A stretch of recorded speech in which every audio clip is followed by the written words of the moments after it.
Assalamualaikum teman-teman, kembali lagi dengan saya Vida di channel YouTube Vida Bacain Buku. Apa kabar? Mudah-mudahan selalu baik, sehat, dan berbahagia. Amin. Teman-teman, kali ini kita akan melanjutkan lagi membaca buku Quranic Law of Attraction.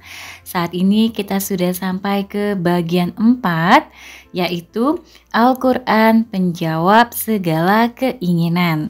Tanpa perlu berlama-lama, mari kita mulai. Bismillahirrahmanirrahim. Bagian ini diawali dengan kutipan dari Ibnu Al-Jauzi Zadur Masir. Al-Quran adalah obat untuk keluar dari kesesatan, penyembuh penyakit, dan pemahaman tentang kewajiban dan peraturan hukum. Al-Quran juga merupakan karunia yang menghadirkan selaksa karunia. Next, lanjut ke bukunya. Beberapa waktu lalu, saya sangat senang menemukan sebuah fakta bahwa Al-Quran mampu memberikan jawaban atas keinginan-keinginan kita. Fakta ini saya dapatkan ketika sedang berdialog dengan seorang ibu rumah tangga melalui chatting. Saya bahagia sekali menemukan fakta tersebut. Hal yang lebih menyenangkan bagi saya adalah ternyata ibu tersebut mau berbagi dan mengirimkan kisah ini kepada saya. Ceritanya begitu memukau dan semakin menguatkan kita untuk tidak menyia-nyiakan kekuatan Al-Quran. Mari kita baca suratnya berikut. Ini. Tidak ada tanda-tanda bahwa Laras akan sakit. Meskipun hari Senin itu saya telah membuat janji ke dokter spesialis anaknya. Itu pun sebetulnya bukan karena ia muntah-muntah, melainkan karena gatal-gatal di kulitnya yang tak kunjung sembuh. Hanya siangnya ia menjadi rewel dan muntah-muntah. Setelah Laras muntah untuk kedua kalinya, badannya mulai terasa hangat. Untunglah tidak lama kemudian tiba saatnya untuk bersiap-siap pergi ke dokter. Menurut suster, dokter akan datang pukul 17.00. Tapi sekitar pukul 16.30 kami sudah sampai di tempat praktik dengan harapan siapa tahu dokternya datang lebih cepat. Ternyata benar, ketika kami tiba, dokter yang akan memeriksa Laras baru saja keluar dari mobil. Senangnya. Apalagi Laras dapat giliran kedua, berarti kami tidak perlu menunggu terlalu lama. Ternyata pasien nomor pertama belum datang sehingga Laras mendapat giliran pertama. Seperti biasa, dokter menyambut dengan ramah. "Tak apa, Mbak Laras?" "Ada apa, Mbak Laras?" Saya ceritakan peristiwa kronologisnya, bahwa sebelumnya Laras datang untuk penyakit gatal di kulitnya yang tidak sembuh-sembuh. Kami pulang dari Anyer, tempat ia bermain tanpa henti bersama sepupu-sepupunya. Malam dan paginya ia masih ceria, tetapi sekarang Laras muntah-muntah dan sulit buang air. Dokter tersenyum dan mulai memeriksa. Kemudian ia mengecek kulit Laras yang dipenuhi luka-luka bekas garukan. Dokter mengatakan bahwa kemungkinan Laras terlalu capek setelah sibuk bermain di Anyer kemarin, tapi belum sampai membahayakan. Sarannya, perbanyak minum dan makan buah-buahan serta sayuran. Karena waktu itu Laras tidak panas, obat yang diberikan dokter hanya obat anti mual, obat untuk melancarkan buang air kalau masih susah, dan obat untuk gatal-gatalnya. Leganya saya karena Laras tidak menderita penyakit berat. Pada malam hari, Laras mulai bisa makan dengan bantuan obat anti mual. Kendati obat yang masuk hanya sedikit, setidaknya ia sudah tidak muntah seperti terjadi siang hari. Laras juga diberi lebih banyak minuman agar tidak mengalami dehidrasi, karena ia tidak menginginkan susu. Untuk sementara susunya tidak diminum. Badannya memang masih terasa hangat, tapi setelah dicek temperatur badannya masih dalam ambang normal. Di bawah pengaruh obat, Laras mulai mengantuk, sehingga kami langsung menyiapkannya untuk tidur. Selasa pagi, ketika ayahnya pergi ke kantor, badan Laras masih agak hangat. Obat mualnya diminum.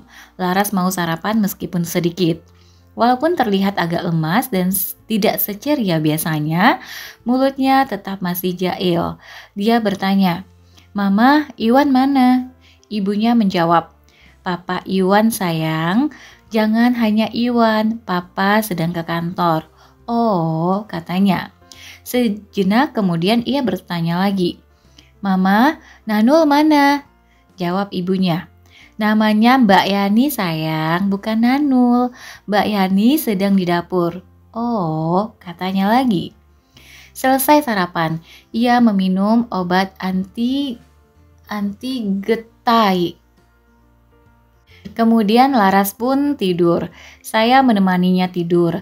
Lalu sepertinya pipi gembilnya memerah. Saya cek temperaturnya, 39 derajat Celcius. Tentu saja saya kaget.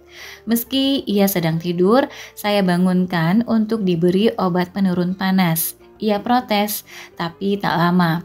Ia langsung tidur lagi. Saya menelpon kakak untuk minta pendapat apakah Laras harus dikompres atau bagaimana. Kesimpulannya, biarkan saja ia tidur, tapi sesaat setelah bangun baru mulai dikompres dengan air hangat. Telepon ditutup. Saya pandangi gadis kecil yang sedang terlelap itu. Saya menciumnya dan saya bisikan dengan lirih bahwa saya sangat mencintainya. Semoga ia cepat sembuh. Tanpa terasa, air mata mulai mengalir. Iya, saya sedih dan takut tatkala Laras sakit. Laras jarang sekali sakit, tapi sekali sakit biasanya langsung panas tinggi. Saya ingat ketika ia bayi, ia juga pernah sakit hingga harus diopnam di rumah sakit karena panasnya mencapai 40 derajat Celcius.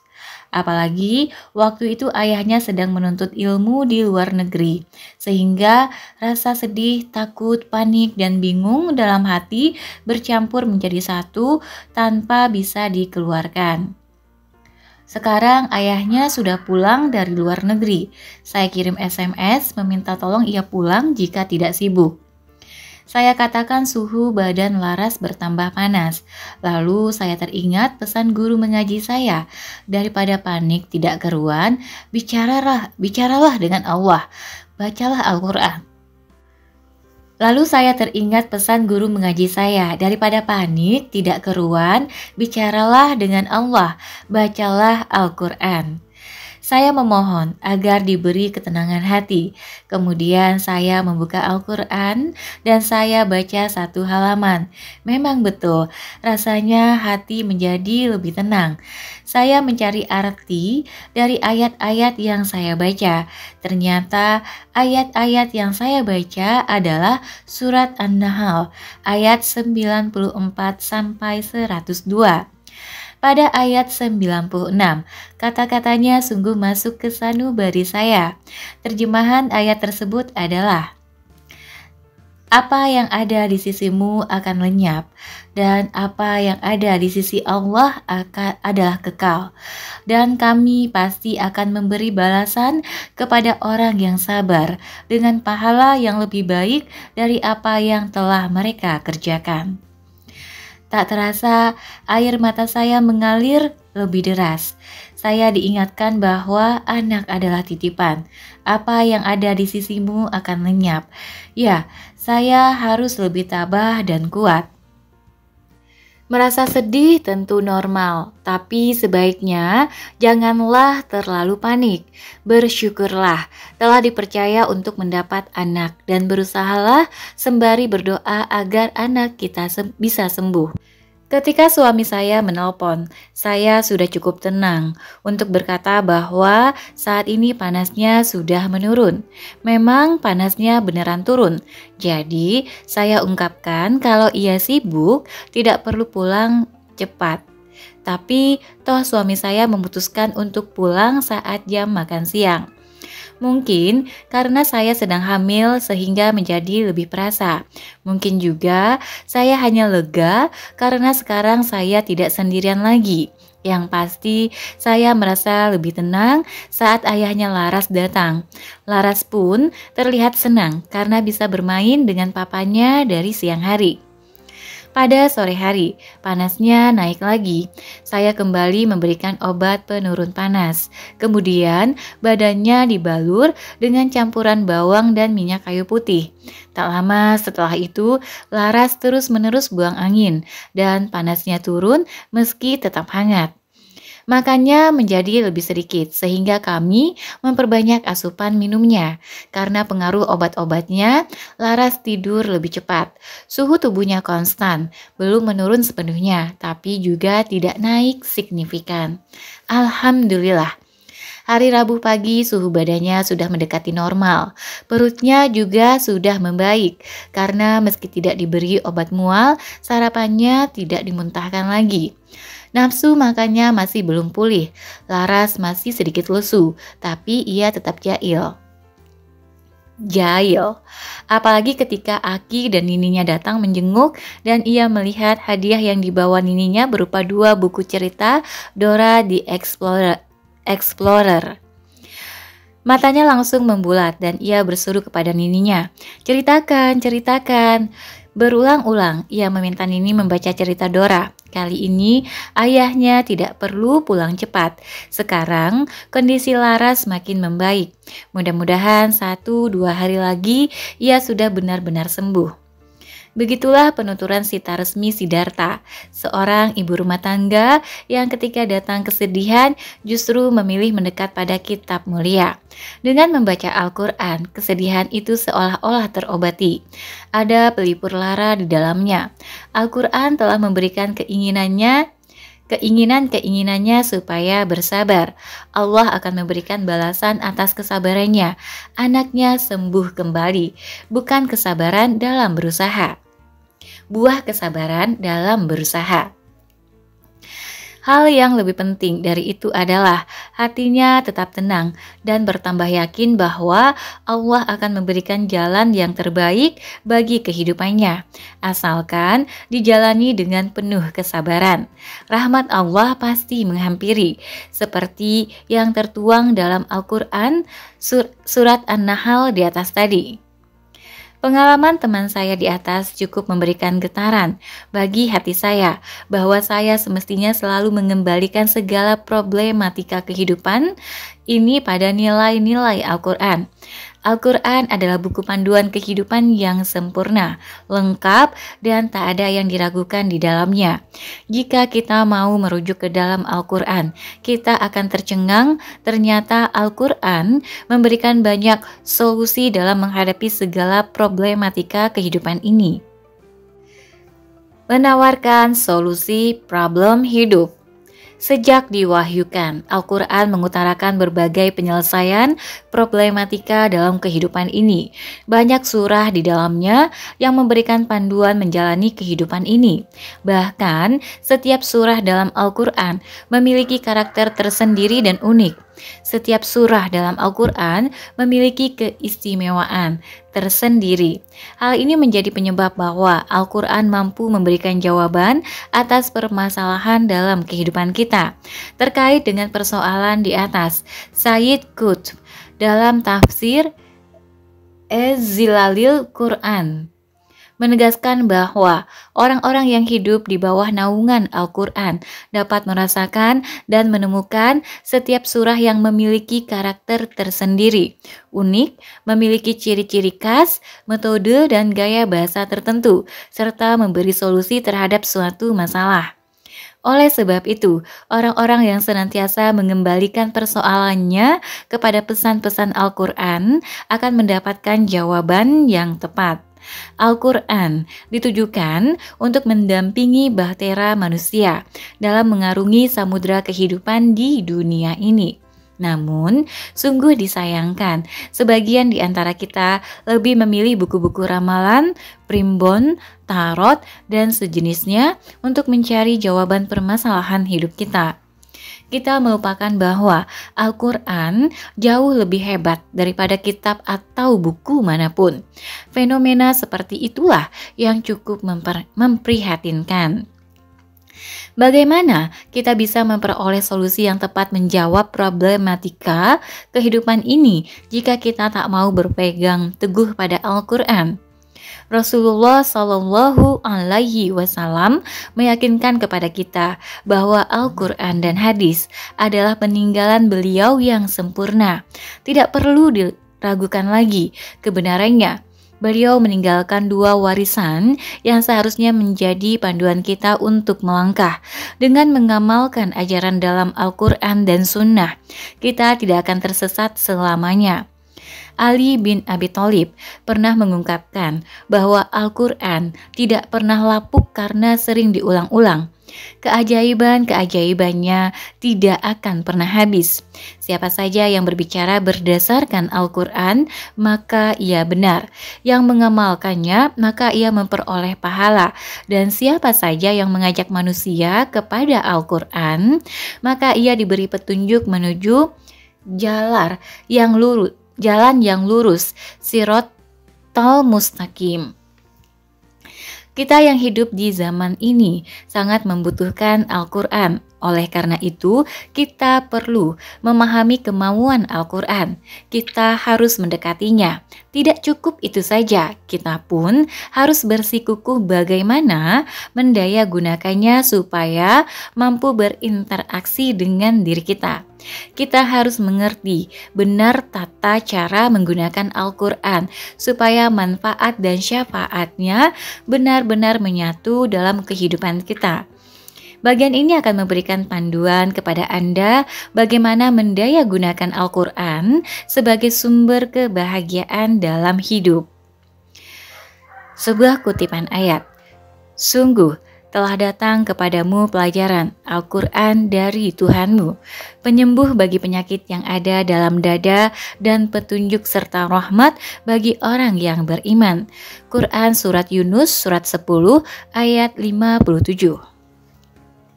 Kita akan menyaksikan betapa hebatnya Al-Quran merespons dan memberikan jawaban bagi permasalahan hidup kita. Kita akan terpana merasakan betapa kuatnya Al-Quran memberikan anjuran-anjuran untuk mencapai kebahagiaan hidup. Anda yang menyadari hal ini pasti tidak mau menyia-nyiakan perkataan Al-Quran.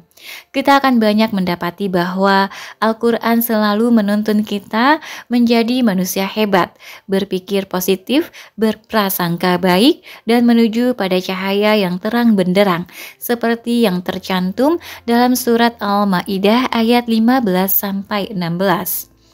Wahai ahli kitab, sungguh Rasul kami telah datang kepadamu, menjelaskan kepadamu banyak hal dari isi kitab yang kamu sembunyikan, dan banyak pula yang dibiarkannya. Sungguh telah datang kepadamu cahaya dari Allah dan kitab yang menjelaskan.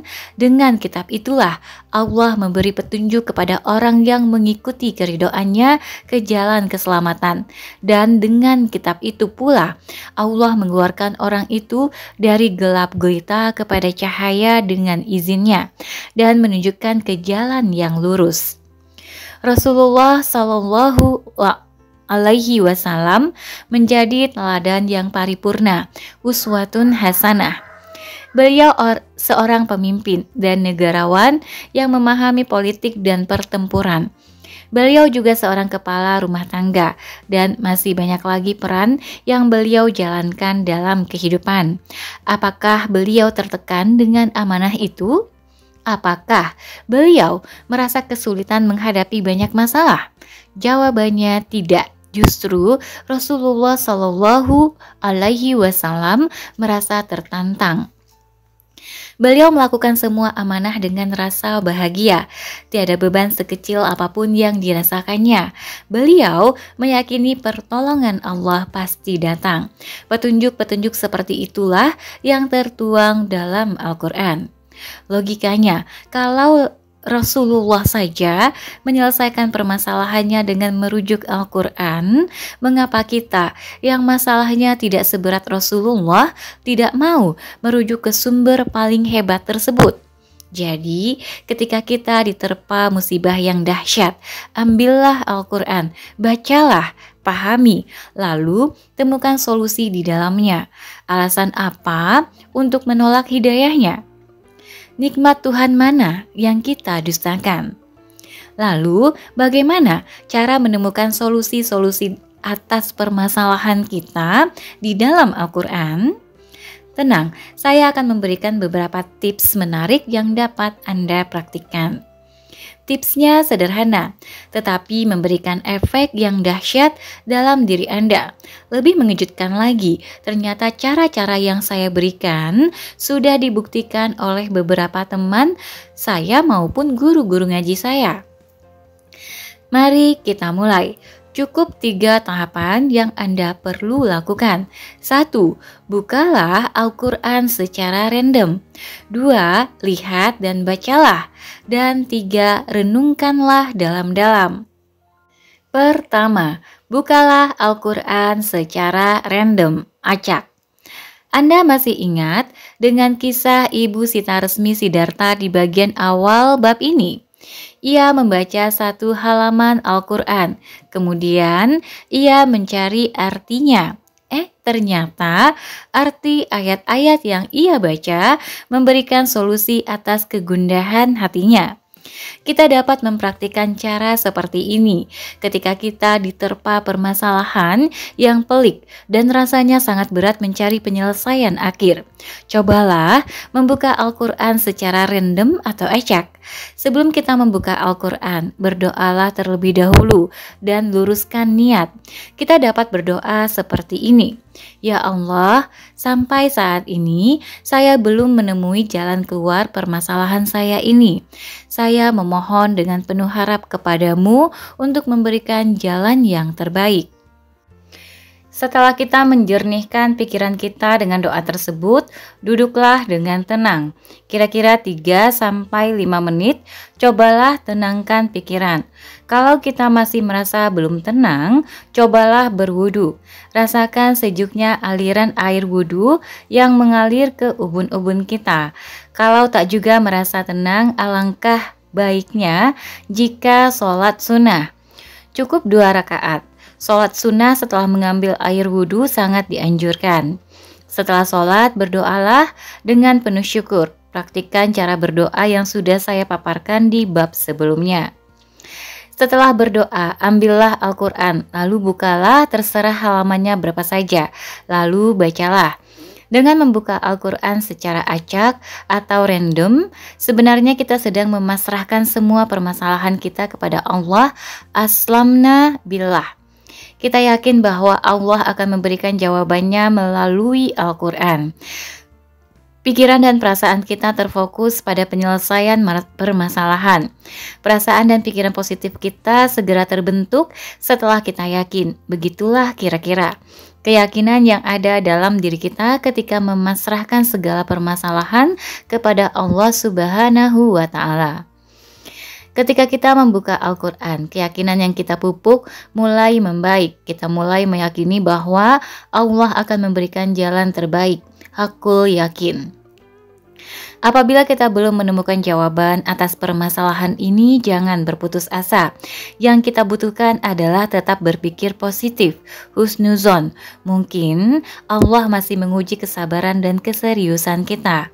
Bukalah kembali Al-Quran, selami maknanya, cerna maksudnya, resapi intisarinya untuk merasakan hal ini. Simak langkah berikutnya.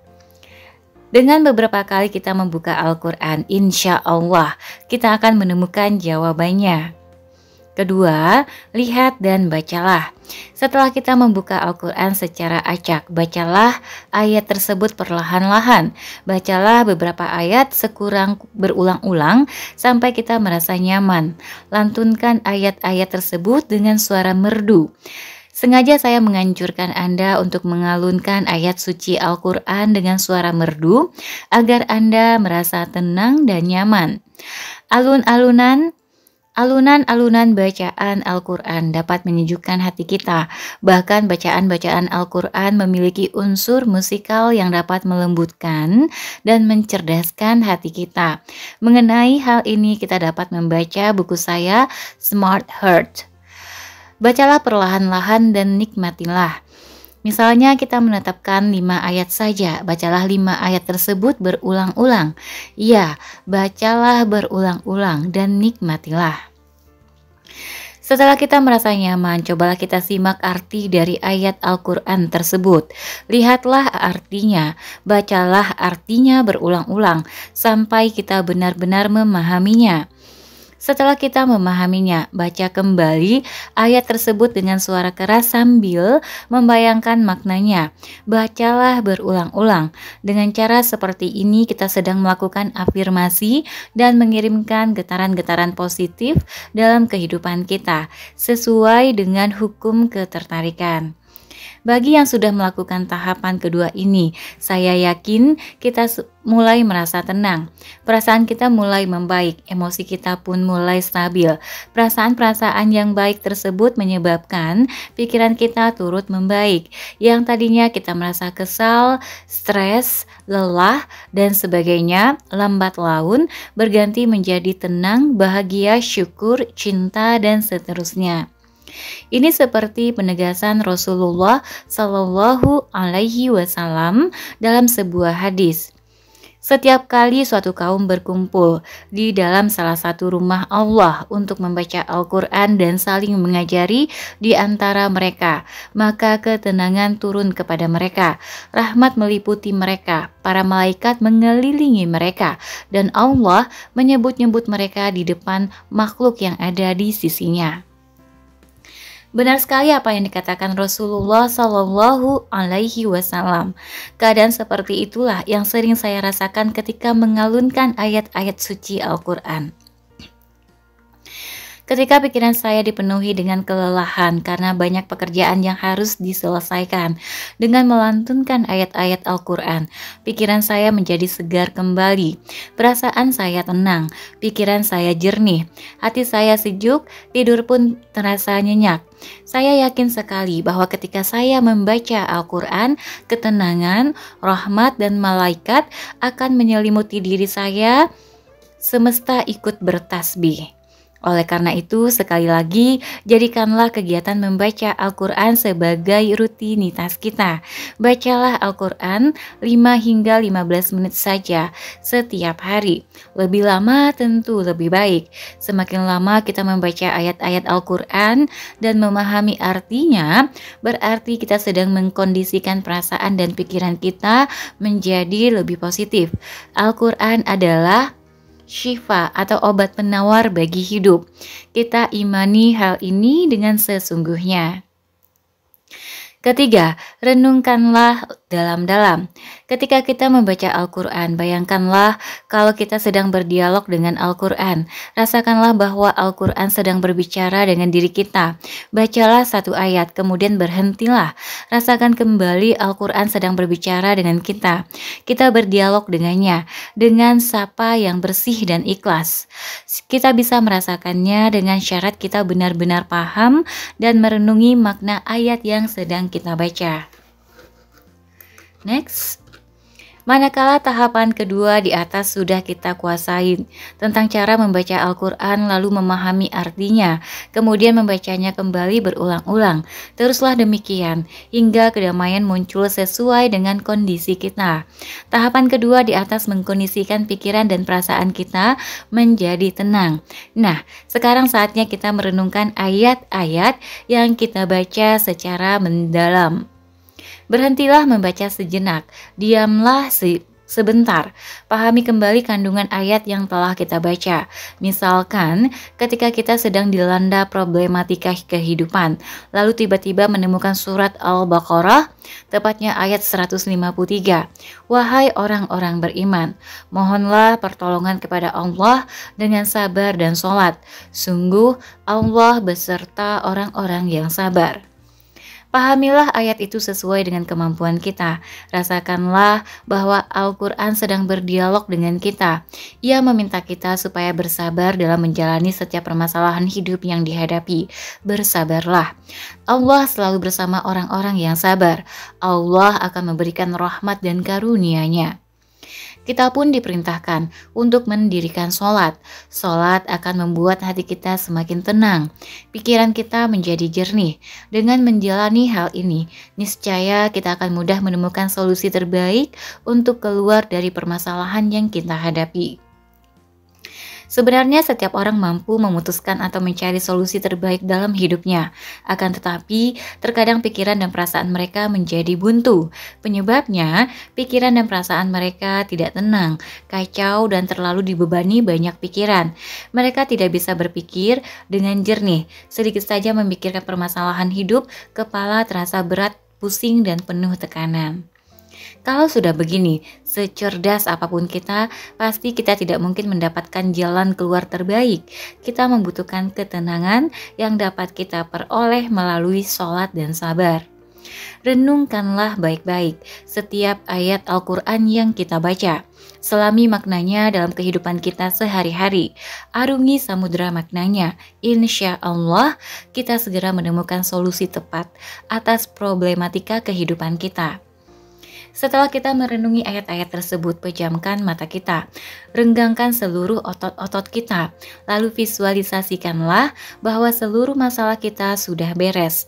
Gambarkan bahwa kita sudah mendapatkan jalan terbaik. Kita juga dapat memvisualisasikan strategi atau tahapan yang akan kita tempuh esok hari. Terserah apa yang akan kita visualisasikan, akan tetapi lebih baik kita memvisualisasikan kebahagiaan dan kesuksesan kita. Jangan sekali-kali kita memvisualisasikan kegagalan, keterbatasan, atau segala yang dapat membelenggu diri kita dalam kerendah dirian. Karena hal itu akan menjadikan kita tambah tertekan. Visualisasikan hal-hal positif saja. Next, mewujudkan keinginan-keinginan kita. Satu lagi rahasia besar yang perlu kita ketahui terkait hukum ketertarikan, yaitu pikiran dan perasaan kita. Keinginan-keinginan kita akan segera terwujud ketika kita terfokus pada keinginan-keinginan kita. Sebaliknya, keinginan-keinginan kita sulit terwujud saat kita terfokus pada hal-hal yang tidak kita inginkan. Atau kita dapat pula terfokus pada hal-hal yang menghalangi kita untuk menggapai keinginan-keinginan kita itu. Hal yang wajar, bukan? Kadangkala kita mempunyai banyak keinginan, tapi untuk meraih keinginan-keinginan itu betapa susah. Kita tentu ingin menggapai kecukupan dalam hidup. Kita menginginkan kehidupan yang mapan, jauh dari kekurangan. Kita memerlukan ritme hidup yang tenang, bahagia, dan stabil. Jarang sekali, bahkan tidak satupun manusia yang mau hidup dalam selimut kesengsaraan. Setiap manusia mempunyai imajinasi dan harapan hidup yang tentram dan bahagia. Masalahnya adalah, sudahkah kita mengungkapkan keinginan-keinginan tersebut ke dalam diri dan kehidupan kita? Saya khawatir jangan-jangan keinginan-keinginan kita itu belum terpatri kuat dalam diri kita. Saya takut jika apa yang kita harapkan belum terpahat kuat. Saya memohon maaf sekali lagi. Mungkin saja keinginan-keinginan kita hanya bersifat sesaat. Boleh jadi detik ini kita sangat bersemangat untuk mencapai keinginan-keinginan kita. Tapi pada detik yang lain kita berputus asa, tak bersemangat lagi mengejar keinginan-keinginan tersebut. Keadaan yang limbung menjadi pertanda keinginan-keinginan kita belum tertanam kuat dalam jiwa, sehingga kita membutuhkan cara-cara mengungkapkan yang cukup efektif untuk menyuntikkan keinginan-keinginan itu dalam diri kita. Dengan cara tersebut, saya akan tunjukkan pada Anda dalam bagian ini juga. Kita semakin sadar bahwa kita mampu mewujudkan keinginan-keinginan kita, tentunya keinginan-keinginan yang wajar dan sesuai dengan kemampuan kita. Pertama, ungkapkan saja keinginan kita. Bagaimana mengungkapkan keinginan-keinginan kita sehingga benar-benar terpatri dalam hidup kita? Sudah banyak keinginan kita hilang menguap entah kemana, bukan? Sudah terlalu banyak kita membuang-buang waktu hanya untuk memikirkan keinginan-keinginan kita yang tak kunjung datang. Kita menunggu, malah yang ditunggu-tunggu tidak menampakkan wujudnya. Fenomena seperti inilah yang sering kali melanda diri kita. Hal-hal seperti ini sangat memengaruhi pikiran-pikiran kita. Pikiran kita menunjukkan siapa sebenarnya diri kita.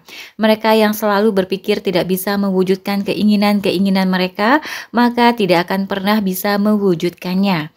Dengan kata lain, mereka lari sebelum benar-benar berjuang, mencapai semua keinginannya, padahal mereka memiliki kemampuan yang memadai. Pahami bahwa pikiran menentukan pandangan hidup kita. Cara mengungkapkan keinginan-keinginan kita cukup sederhana. Kita hanya membutuhkan waktu 15-30 menit. Tenangkan pikiran kita, lalu segera pikirkan apa saja keinginan-keinginan yang ingin kita capai. Kemudian tuliskan keinginan-keinginan kita. Dengan menuliskan semua keinginan kita, sebenarnya kita sedang mengkondisikan diri kita memasuki keinginan-keinginan tersebut. Tuliskan semuanya. Ya, saya sangat menyarankan untuk menuliskan segala keinginan Anda. Catatlah keinginan-keinginan Anda dalam tulisan. Bismillahirrahmanirrahim. Bismillahirrahmanirrahim. Bismillahirrahmanirrahim. Sekarang silahkan tulis keinginan-keinginan Anda. Tak perlu ragu. Tuliskan saja sebanyak-banyaknya. Sebagian di antara Anda mungkin menganggap hal ini tidak masuk akal. Manalah mungkin dengan menuliskan keinginan-keinginan kita dapat menyemangati diri untuk menggapainya. Justru dengan menuliskan keinginan-keinginan kita akan memotivasi diri kita menjadi lebih baik. Kita akan selalu terkekang dengan harapan-harapan kita. Memori tersebut mendorong alam bawah sadar kita supaya terus bersemangat mengejar keinginan-keinginan itu. Alam bawah sadar bekerja sangat halus. Kadang kita dibawa pada ketidaksadaran, tetapi tetap akan menyertai pilihan hidup kita. Ambil perumpamaan. Ketika kita merasa lelah, jenuh, bosan, dan malas, maka lihatlah kembali catatan keinginan-keinginan yang kita harapkan tercapai. Insya Allah, semangat kita kembali menyala, api hidup kita kembali berkobar. Kita sadar bahwa kejenuhan dan kebosanan menghalangi langkah kita untuk maju. Tak ada yang mesti kita ragukan. Ketika semangat kita mengendur, lihatlah kembali keinginan-keinginan kita. Cobalah fokuskan pikiran dan perasaan kita pada pencapaian keinginan-keinginan kita itu. Inilah yang saya lakukan selama ini sebelum menjadi seorang penulis. Saya sudah menoreh keinginan-keinginan saya. Salah satunya saya mempunyai asa untuk menulis buku yang dapat dinikmati orang banyak. Keinginan tersebut saya tuliskan di secarik kertas. Kemudian saya pajang di dinding di depan ruang tidur. Setiap kali hendak tidur, saya menatap keinginan saya itu. Begitupun ketika bangun tidur, saya tatap keinginan saya itu, menulis buku. Semangat saya berderu, semakin seru. Saya sangat bersemangat. Hasilnya, setiap hari saya menyempatkan untuk setidaknya 2 jam untuk menulis. Selain itu 2 jam untuk membaca. Selebihnya saya gunakan untuk mengejar keinginan-keinginan saya yang lain. Apakah perjalanan saya menuliskan sebuah buku lancar-lancar saja karena saya sudah menuliskan keinginan itu? Oh, tentu tidak. Justru banyak sekali cobaan, godaan, dan kendala. Lazimnya adalah rasa malas dan pikiran-pikiran negatif lainnya. Salah satu pikiran negatif yang paling mengganggu saya dan menyebabkan saya malas menulis adalah saya tidak yakin bahwa tulisan saya ini akan lebih baik daripada tulisan penulis lain. Pikiran dan perasaan seperti itulah yang menghantui saya di awal karir menulis. Sekarang, apakah saya membiarkan begitu saja pikiran dan perasaan negatif membelenggu isi kepala saya? Bergegas saya sadar, saya membaca kembali keinginan-keinginan saya. Jika orang lain bisa menulis buku, mengapa saya tidak? Saya juga bisa. Saya menatap catatan keinginan yang sudah saya tulis itu. Lambat laun, semangat saya pun pulih kembali. Keesokan harinya saya mulai menulis lagi. Apa yang saya alami? Ternyata sungguh ajaib. Sekarang saya sudah menuntaskan kurang lebih 5 judul buku, baik yang saya tulis sendiri maupun yang saya tulis bersama teman-teman saya.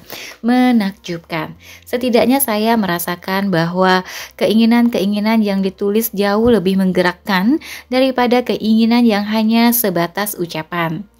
Saya berteguh pada sebuah peribahasa yang tertulis akan abadi, scripta manen verba volant. Minimal tulisan akan menegur kita, ia menjadi memori yang hidup. Sadari bahwa manusia tempatnya kilaf, alpa, dan lupa. Oleh sebab itu, kita membutuhkan catatan agar kita tidak lupa. Catatan itu yang akan mengingatkan kita. Dengan begitu, seolah-olah kita memiliki tanggung jawab untuk merealisasikannya. Kita terpacu mencari cara terbaik untuk mencapainya. Kedua, kejarlah keinginan-keinginan itu. Setelah kita menulis keinginan-keinginan kita, apakah kita hanya tinggal diam sambil memandang catatan keinginan-keinginan tersebut? Jika demikian, kita tak akan mungkin menggapai keinginan-keinginan tersebut. Kita hanya buang-buang waktu dan menyia-nyiakan kesempatan. Rumusan mencapai keinginan kita sangat sederhana. Tuliskan dan berusaha melakukan apa yang kita tuliskan itu. Kita bisa saja menuliskan sebanyak mungkin keinginan-keinginan kita, tapi sebaiknya kita menuliskan keinginan-keinginan yang benar-benar akan segera kita capai. Akan kita capai saja, dalam arti kita membuat prioritas setiap keinginan kita. Kita dapat mengkategorikannya ke dalam 3 prioritas, yaitu prioritas utama, sedang, dan kurang, disertai dengan perhitungan jangka waktu. Prioritas utama merupakan keinginan-keinginan yang ingin kita capai dalam waktu dekat atau sangat mendesak. Misalnya, Anda ingin segera memiliki calon istri di tahun ini. Kalau memang itu menjadi prioritas, sebaiknya Anda berusaha keras mendapatkan calon istri dibandingkan usaha yang lainnya. Fokuskan pikiran dan perasaan Anda untuk mewujudkan keinginan itu. Sedangkan prioritas sedang dan kurang, yaitu keinginan-keinginan kita dalam kurun waktu yang lama. Misalnya kita ingin membeli mobil 5 tahun mendatang. Keinginan-keinginan ini tidak terlalu mendesak bagi kita, akan tetapi kita harus merencanakan mulai saat ini. Kita harus membuat peta perjalanan menuju keinginan-keinginan jangka panjang tersebut. Saya sedih sekali melihat sebagian orang yang tidak merencanakan keinginan-keinginan mereka untuk jangka waktu 5 atau 10 tahun yang akan datang. Jarang sekali kita menanyakan hal ini pada diri kita. Kehidupan seperti apakah yang kita inginkan 5 tahun atau 10 tahun ke depan? Bahkan mungkin saja sebagian dari kita, di antara kita yang berprinsip menjalani hidup apa adanya saja. Hidup mengikuti alur kebanyakan orang. Akibatnya, kita tidak memiliki semangat untuk maju. Hidup kita pun tidak mengalami perubahan ke arah yang lebih baik. Masa depan tidak terjadi sesuai harapan jika kita tidak merencanakannya. Terkadang saya tidak habis pikir mengapa kita tidak mau mengejar keinginan-keinginan kita dengan sungguh-sungguh. Kita tidak tahan banting, bahkan kita cenderung menginginkan keinginan itu secepat kilat terwujud, bila perlu tanpa usaha yang memadai. Keinginan itu langsung tercapai. Kita hidup di alam realitas, bukan alam dongeng. Kita tidak mungkin mencapai keberhasilan tanpa adanya usaha yang memadai. Usaha itu wajib kita lakukan. Saya tidak bermaksud menggurui Anda untuk segera memikirkan masa depan Anda. Tidak. Toh itu hak Anda. Saya hanya memberikan opini kedua untuk perbaikan kehidupan Anda. Karena apa yang saya tuliskan di sini pada dasarnya berasal dari pengalaman saya menyaksikan orang-orang yang bahagia dan sukses. Dari sekian banyak orang yang telah memetik buah kebahagiaan, ternyata sebelum menemukan kebahagiaan itu, mereka telah membuat perencanaan yang matang. Mereka telah menyusun peta perjalanan hidup mereka.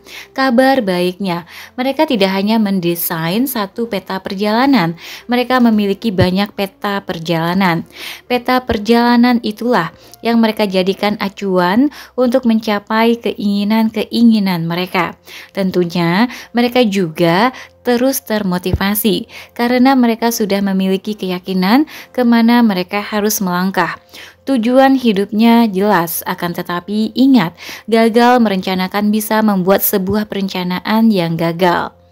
Sekali lagi, kita membutuhkan semangat untuk mengejar keinginan-keinginan kita.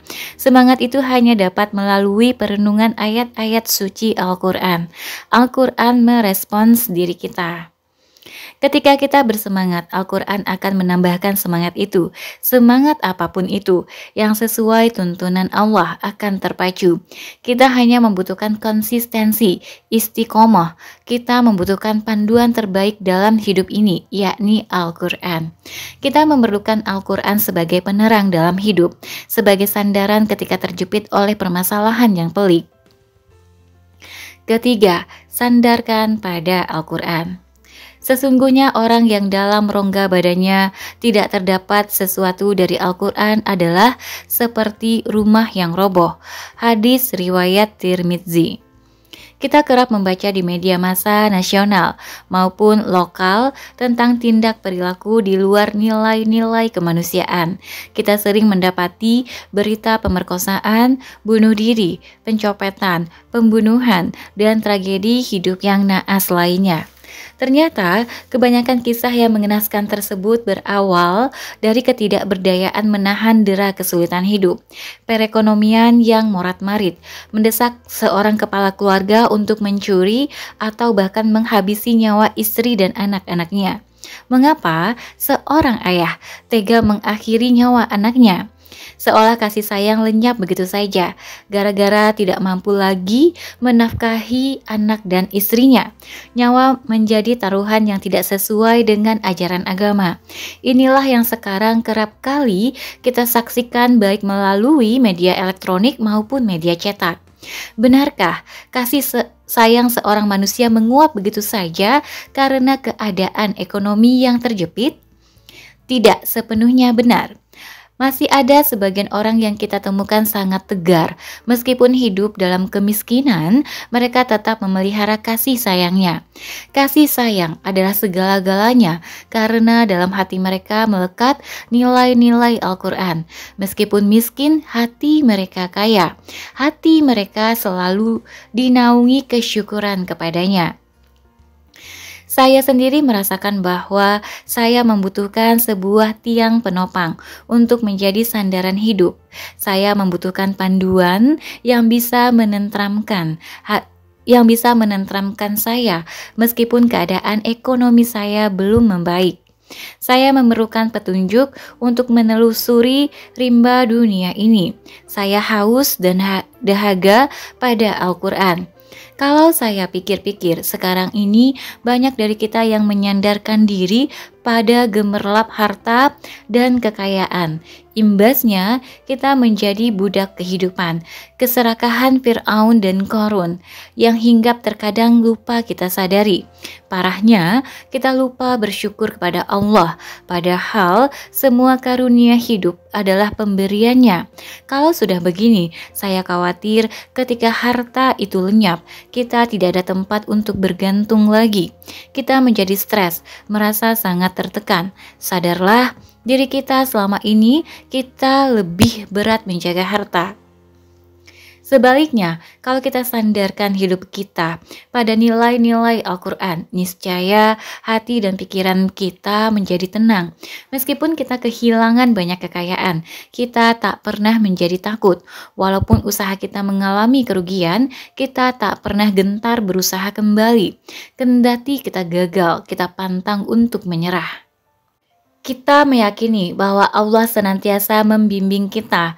Kita mempercayai bahwa Allah akan menggantikannya dengan yang lebih banyak dan lebih baik. Maka tidak mengherankan jika kita menemukan orang-orang yang gagal dalam bisnisnya, tiba-tiba mengalami kesuksesan besar.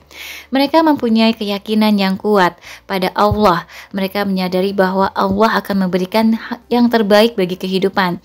Ini sesuai dengan hukum ketertarikan. Lalu, apa hubungannya dengan pencapaian keinginan-keinginan kita?